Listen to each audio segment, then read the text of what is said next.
Maybe this is helping him match up the two halves. He's hit a couple of good iron shots the last 2 holes.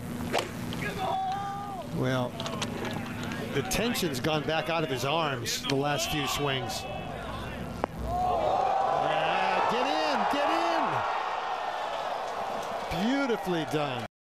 Well, for 18 seconds, we remembered what it was like to watch Tiger dominate this golf course. While most of the nation is shoveling snow or sliding on icy patches, the Farmers Insurance Open is basking in some of the best weather you can find in the lower 48. Wildlife, whirlybirds, low-down loopers, and Tiger pants, all part of a day one. Here are the cliff notes. Tiger looks to be pain-free on his way to a Southside 72. Lefty records his standard roller coaster round of 70 on the north side, up with the flop shot there. Harry Potter's distant cousin, Ted Potter Jr., has the lead for a while, but everyone is chasing Tony Finau. His 765 on the north course, leaving him a shot clear of Potter and Ryan Palmer. The front page of the leaderboard looks like this. Tiger Woods 7 strokes off the lead, and will have to have a solid round to make the cut.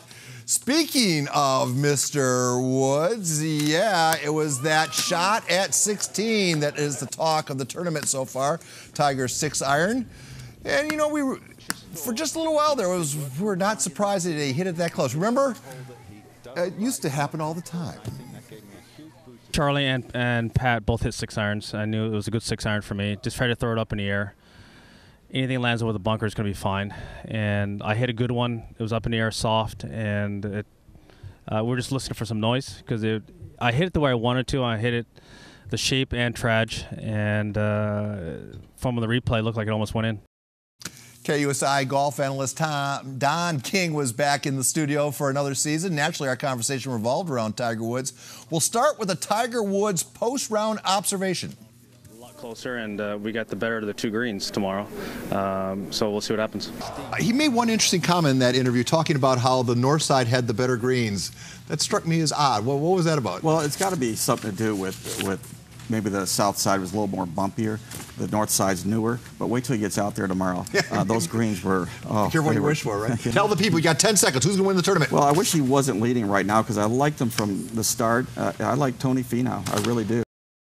Follow up on that conversation with Mr. King Friday. He's back for round 2. It's rare we get Don back-to-back rounds. We're lucky for that. Meanwhile, the talk of the tournament, if it's not for Tiger Woods, is the fact all the local names are doing well. 7 local golfers with ties to San Diego at even par or better. That was going to be the conversation we were going to have with with Brandon Stone. Check out Tiger's crowd around his post-match press conference. See that guy down low there in the blue shirt? Yeah, right there. That's our very own Brandon Stone firing questions at Tiger before turning his attention on the golfers who know Torrey Pines just as well as Mr. Woods. Call them the Lucky 7, a diverse batch of San Diego's finest, all hitting the pin in the first round. My caddy Andrew just kind of asked me, would you rather win this one or any other tournament? And really, other than majors, this is the one I want to win the most. And if I were to break through, it'd be great anywhere, but to do it here would be pretty special. Next, a pair of Aztecs. JJ with a dynamite 70, matched by the master of the mispronounced last name. Definitely, I want to kick his butt. I mean, he's a world beater now. He's got the recipe that we're all trying to find to get in his shoes. Oh, Spawny and I we're good buds, and we try and kick each other's I can tell you that much. I played really well to shoot a couple under. I mean, the scores are out there, but it's also out there on the South. We saw some low scores on the South too. And if you play well, any course you're going to be able to shoot under par. But these are fun tests. They're tough tests. Great golf county, great golf city. Produce Phil and Pat President isn't here this week, but there's a lot of great talent from San Diego and Southern California. Your final member of the Lucky 7, Norman Zhang, the 21-year-old Oregon Duck and product of Pro Kids and the First Tee, just getting it under the wire at even par. It's definitely very nerve-wracking, totally different environment, same course, I've played here a lot, but just the atmosphere and all the support that was here today, from my family and friends was pretty special. And you see any children from Pro Kids? Yeah, I think I did. Yep, I heard them yelling my name, and it was really awesome. From Torrey Pines, this is Brandon Stone for the All Sports Report. Oh, Brandon, we're not done yet. If Tyler Toronto has squeezed out one more birdie, he would have made that segment and turn it into the local 8. The Saintsman and Latin American PGA Pro qualifying for the Farmers through competing at El Camino Country Club. What it's like to be here at Torrey Pines for the very first time?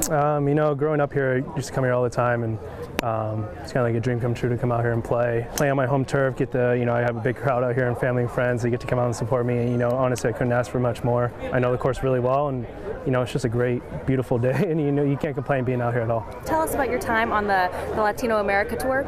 Yes, I played 2 years down there. The past 2 years, had a good time down there, and it was a good learning experience for me. I was able to play, 20 or so tournaments down there, and it teaches you how to travel, how to play, how to carry your game down there, and it's a really good stepping stone for where I want to get in the future. I'm just trying to go out there and make some birdies, keep myself in the hunt, and ultimately make the cut would be a awesome start, and then get the weekend and see what happens. Frankie, well done there. Starting out our prep 4-pack on the hardwood, Oceanview Christian hosting Rock Academy. First quarter, the Warriors sophomore Marco Medina goes up and under from the hoop. Patriots counter with Christian Lang. He's only a freshman, but plays like a senior. He finishes with 26. The final 47-43. Oceanview Christian on top. On to the pitch we go. Mark Carmel hosting Westview. 24th minute, the Wolverines of Violet Renard with the nice header to give the Wolverines a 1-0 advantage. 72nd minute now, corner kick for the Sun Devils, and Lexi Gentry knocks it over the keeper's head to tie the game at 2. Kiss your sister, everybody. That one ends in a 2-2 final. Otay Ranch facing Monte Vista in the opening round of the pool play at the Cougar Invitational. Second quarter, the Mustangs of Ana Reyes with the goal. She would score 4 on the afternoon. Third quarter, Maria Jimenez of Otay Ranch dumps the ball over the keeper's head. Jimenez finishes with a hat trick. Mustangs cruise to the win, the final 9-1. Final stop of the prep night, Rancho Bernardo visiting Westview. Fourth quarter, Westview down 1 when Wolverines' Lauren Kim will beat the buzzer. Allison Edmonds, take a look for that as play of the week possibilities. In overtime, the Wolverines' Sarah Clarkson with the penalty kick. She would score 3 on the night.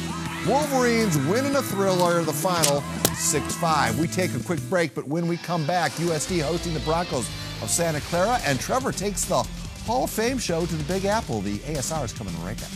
Congratulations to the men next to me on their induction as well.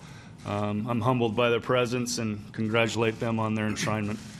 I'm blessed to have my family here with me today and in sharing this moment and future moments to come. I truly love you guys, and I'm glad you could be here. I'm thankful for the opportunity to be up here today, and as a closer, I'm going to try and keep it short. Thank you.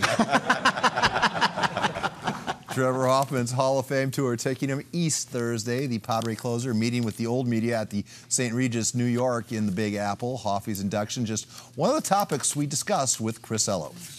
MLB.com has posted an article asking readers should they be allowed to play Hell's Bells when he's inducted. First of all, can I just say that I'm glad he's doing an East Coast tour right now so that the writers on the East Coast can know who he is. put a name to the face. Yeah, none of them ever voted for him. So, he practically barely got into the Hall of Fame. But Hell's Bells. I hope of course they got to play it. How many games did you wait until they played that music before you went home to beat traffic? But they're so stuffy. It's time to get with the program.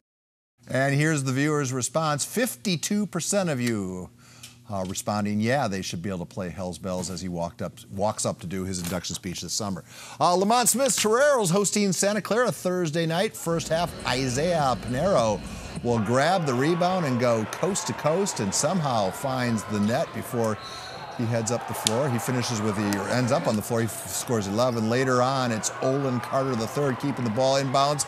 And he'll get it Jawan Gray, who finishes with the big dunk. The Toreros hang on for the win. Your final score, 66-58. I thought Olin Carter was sensational, being able to hold KJ Fegans to 3 of 13, an all-conference player. And then across the board, I thought Alex Floresco gave us good minutes when he came in. Big Squirrel had a big block, and so I'm happy that we got back on the win column and our guys played well.